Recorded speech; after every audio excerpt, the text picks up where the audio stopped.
Hi guys, welcome back to my YouTube channel. तो guys, आज की वीडियो मेरे लिए बनाना बहुत ही डिफ़िकल्ट रहा है क्योंकि मुझे 5-6 साल लग गए ये वीडियो बनाने के लिए। क्योंकि पहले तो मुझे खुद ही रियलाइज़ करना था कि ऐसी कौन सी गलती थी जिनकी वजह से मेरा यूपीएससी या फिर स्टेट पीएससी क्लियर नहीं हो पाया। And believe me guys, it takes a lot of courage to make a video like this. देखिए, जब मैंने प्रिपरेशन करने स्टार्ट करा था तो आई वॉज 17, ठीक है, और मैंने प्रिपरेशन करने बस सोचा और स्टार्ट कर दिया था। मैंने इसके बारे में रिसर्च नहीं करा था कि जो एक्चुअली जो यूपीएससी क्लियर करते हैं लोग, जो डीएम एसडीएम बनते हैं, कलेक्टर बनते हैं, उनके क्या क्या स्ट्रगल होते हैं, उनको कहाँ कहाँ पे जाना रहता है, उनकी रियल जॉब होती क्या है। I was influenced by social media, है ना। ये जो भौकाल टाइप की वीडियोस होती हैं, चलती हैं कि एंट्री वाली वीडियोस, यूपीएससी क्लियर करके ये होता है, वो होता है, भौकाल होता है। तो I was majorly influenced by those videos. तो आपको ये नहीं करना है। प्रिपरेशन अगर आप करें तो आपको पूरा रिसर्च कर लेना है कि जॉब, जब यूपीएससी क्लियर करके आप जॉब में जाते हो तो क्या क्या स्ट्रगल होते हैं, तब आपको प्रिपरेशन करनी है, ठीक है। ये बात आप ध्यान रखो। दूसरी बात यह है कि बहुत लोग करते हैं कि जोश में आके हम तो खाली यूपीएससी ही देंगे और स्टेट पीएससी और ये सब तो छोटे लेवल के जॉब होते हैं, हम तो नहीं देंगे। ये मैंने भी किया था, आपको नहीं करना है। बहुत समय के बाद मुझे समझ में आया कि no, I can go for BPSC and UPPSC also, ठीक है। आपको जाहिर सी बात है कि आप यूपीएससी के लिए प्रिपेयर कर ले, लेकिन एग्जाम जो है आप अपने स्टेट का प्लस एक आध स्टेट्स का अगर डेट्स अलाइन हो पा रही है, टाइम हो पा रहा है, मैनेज हो पा रहा है सब चीज़ें, तो आप स्टेट पीएससी भी दें, है ना। स्टेट पीएससी भी अगर पोस्ट है तो आपको एसडीएम की जॉब मिल सकती है। तो ऐसा ना समझे कि मैं करूँगा तो यूपीएससी ही करूँगा, पीएससी वगैरह नहीं करूँगा। मेरी बहुत बड़ी गलती थी, आप ये ना करें गाइस। तो अगर आप लोग यूपीपीएससी या फिर बीपीएससी के लिए प्रिपेयर कर रहे हैं तो मैं आपको बता दूं कि फिजिक्स वाला के विश्वास दिवस पर जो ऑफर्स आपको दिए गए थे, जिनकी वैलिडिटी 10 मार्च तक थी, वो वैलिडिटी अब हाई डिमांड के चलते 15 मार्च तक बढ़ा दी गई है। यानी कि यूपीपीएससी से रिलेटेड बैचेस पर यहाँ पर आपको 80% और बीपीएससी से रिलेटेड बैचेस पर आपको 75% तक का ऑफ मिल रहा है। लेकिन ध्यान रखें कि ये ऑफ सिर्फ 15 मार्च तक ही है। बीपीएससी से रिलेटेड बैचेस के बारे में अगर हम बात करें तो यहाँ पर आपको सक्षम बैच, प्रथम बैच मिल जाएगा, जो कि 73rd बीपीएससी के लिए है। इनका प्राइस वैसे तो 9999 है, लेकिन ये अभी ऑफ पर अवेलेबल है, विच इज़ 4499 ओनली। इसी तरीके से यूपीपीएससी से रिलेटेड बैचेस आप लोग यहाँ पर देख सकते हैं, ये भी अभी 80% तक के ऑफ पर अवेलेबल है। तो इन बैचेस में आपको क्या क्या मिलेगा, यहाँ पर आपको live classes, recorded classes, daily answer writing practice, daily class notes, PDF, current affairs, full length test series, subject wise test series और भी बहुत कुछ मिलेगा, और वो भी बहुत ही अफोर्डेबल प्राइस पे। देखिए, वैसे तो इन बैचेस का प्राइस ऑलरेडी अफोर्डेबल है और अभी आपको 15 मार्च तक ऑफ पे भी मिल रहे हैं। लेकिन अगर आप मेरा कोड यूज़ करेंगे विच इज़ BRK10, तो इस पर भी आपको एक्स्ट्रा 1000 रुपीज़ का डिस्काउंट मिल जाएगा। और ध्यान रहे, ये जो मेरा कोड है ये ऑल अदर स्टेट पीएससी जैसे एमपीपीएससी वगैरह पे भी एप्लीकेबल होगा। So all the links and details are given in the description box, do not forget to check out. चौथी बात यह है कि जब आप 16-17 साल के हैं तो अपनी प्रिपरेशन स्टार्ट मत करें, क्योंकि उस समय में आप इतने मैच्योर नहीं होते हैं। मैंने बताया ना, I was 17 when I started preparing for UPSC. College में एडमिशन लेने से पहले मैंने यूपीएससी की कोचिंग में एडमिशन ले लिया। पहली बात, उस समय कोई गाइड करने वाला नहीं था। दूसरी बात यह है कि I was very like young, मुझे भी खुद से इतना नॉलेज नहीं था, इतना एक्सपीरियंस नहीं था।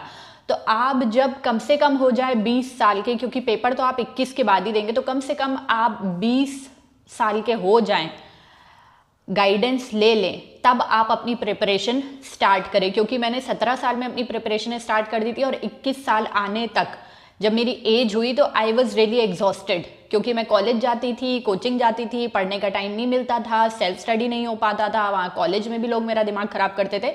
तो ये चीज़ें आप नहीं करें, ठीक है।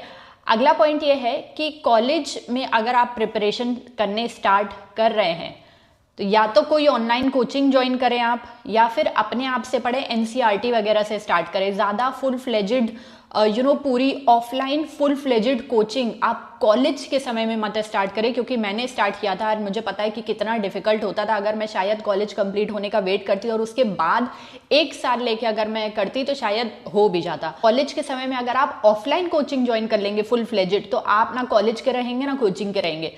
तो अगर आपको कॉलेज के समय में प्रिपरेशन करनी है तो आप या तो ऑनलाइन ज्वाइन करें या फिर कॉलेज खत्म होने का वेट करें। ठीक है। इसके बाद देखो मैंने एक गलती, because I was 17 when I started preparing, तो मेरे पास बहुत समय था। मैं ऐसा ले रही थी कि हाँ ठीक है, अटेम्प्ट तो इतने हैं, हो जाएगा, 3 अटेम्प्ट में हो जाएगा, 4 अटेम्प्ट में हो जाएगा, और 1-2 अटेम्प्ट तो मैंने खाली ऐसे ही देखने के लिए दे दिए कि चलो एक्सपीरियंस करते हैं ना। मेरे अगल बगल वाले लोगों ने भी कहा कि ठीक है चलो एक्सपीरियंस करते हैं। हालांकि जब फर्स्ट मैंने अपना अटेम्प्ट दिया तो मैं फुली कॉन्फिडेंट नहीं थी about myself, to be very honest, लेकिन फिर भी मैंने अटेम्प्ट दिया। तो अटेम्प्ट वेस्ट करने की गलती आपको नहीं करनी है। मैं बात क्यों कह रही हूँ, क्योंकि जब आप छोटे होते हो तो आप में इंटरेस्ट ज़्यादा होता है, आप में एनर्जी ज़्यादा होती है, आप ज़्यादा एम्बिशियस होते हो, मोटिवेटेड ज़्यादा होते हो to clear these exam. But जैसे जैसे आप फेलियर फेस करते हो ना, आप तो सोच लेते हो कि चलो अटेम्प्ट में देख लेती हूँ कि क्या होता है, एक्सपीरियंस के लिए चले जाओ। वो अटेम्प्ट आप वेस्ट बिल्कुल भी मत करें। आप अपना अटेम्प्ट तब दे जब आप 100% श्योर हैं कि you will clear this exam in this attempt. क्योंकि होगा क्या, विथ ईच पासिंग अटेम्प्ट जिसमें आप फेल हो रहे हो, आपका कॉन्फिडेंस लो होता है, आप बार बार चीज़ें पढ़ के एग्जॉस्ट हो जाते हो, आपको नहीं मन करता है, और धीरे धीरे करके आपका इंटरेस्ट कम हो जाता है। तो मेक श्योर करें कि आप अपने जो अटेम्प्ट हैं उसको वेस्ट ना करें। जब आपको लगे कि हाँ इस अटेम्प्ट में आई कैन क्लियर, आप उसी अटेम्प्ट में अपना पेपर दें। और अपने लिए एक डेडलाइन, काश मैंने अपने लिए एक डेडलाइन सोची होती कि इस डेडलाइन में, इस ईयर तक I will clear this exam. तो आप जो है अपने लिए एक डेडलाइन अपने दिमाग में सोचे कि हाँ इस ईयर तक मैं एग्ज़ाम पास कर लूँगा। तो आप फुल फ्लेजेड उस दिशा में बढ़ेंगे। ठीक है। अगली बात मैं आपको ये बताना चाहूँगी कि जब भी आप यूपीएससी के लिए प्रिपेयर कर रहे हैं तो आपको इन द मिडिल वे कुछ और चीज़ में ध्यान नहीं लगाना है। आपको कोई अगर आपकी फाइनेंशियल रिक्वायरमेंट नहीं है तो आपको कोई जॉब नहीं पकड़नी है, कोई दूसरी हॉबी नहीं पकड़नी है, कोई ऐसी चीज़ नहीं पकड़नी है जो आपका टाइम वेस्ट करे, चाहे वो आपका रिलेशनशिप हो, दोस्तों, कुछ भी हो। आपको फुल फ्लेजेड सिर्फ यूपीएससी की ही तैयारी करनी है। उसके बीच में कोई प्लान बी आपको नहीं सोचना है। जब आपके 4-5 अटेम्प्ट निकल जाए तब प्लान बी सोचो, लेकिन शुरुआत से आप प्लान बी लेके मत चलो। मैं नहीं बोलूँगी कि ये मेरी गलती थी, क्योंकि आप सबको पता है कि my father got to brain haemorrhage attack. So मुझे तो यूट्यूब कंटिन्यू करना ही था क्योंकि it was supporting me and my family financially. तो मैं इसको अपनी गलती नहीं बोलूँगी। I am very blessed in my life कि I have this YouTube channel and I have grown so much personally and financially to I could support my family. लेकिन आप लोगों को मैं बोलूँगी, देखो मेरे साथ सिचुएशन थी, लेकिन आप लोगों के साथ अगर कोई सिचुएशन नहीं है तो आप ना यूट्यूब में पढ़े, ना किसी जॉब में पढ़े, ना इंस्टाग्राम में पढ़े, किसी चीज़ में भी आप मत पढ़े। फुल फ्लेजेड अपनी यूपीएससी की ही तैयारी करें।